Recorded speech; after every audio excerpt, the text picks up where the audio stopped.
جو بندہ جمعہ کے دن عصر کی نماز کے بعد سورہ یاسین کی آیت نمبر 58 سلام قولا من رب الرحیم اول آخر ایک مرتبہ درود پاک کے ساتھ 40 مرتبہ پڑھے گا تو اللہ تبارک و تعالی آنے والے جمعہ سے پہلے وہ جو دعا کرے گا اسے قبول فرمائے گا۔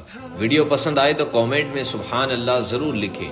آج وظیفہ پڑھو گے، کل صبح آپ کی حاجت پوری ہو جائے گی۔ اگر آپ کی جائز حاجت ہو اور آپ اس کو جلدی پورا کرنا چاہتے ہیں، اس وظیفے کو پڑھیں، انشاءاللہ تعالی جلد سے جلد آپ کا مسئلہ حل ہو جائے گا۔ اول آخر 3 مرتبہ درود شریف پڑھ لیں اور وظیفے کو عصر کی نماز کے بعد 100 مرتبہ پڑھیں۔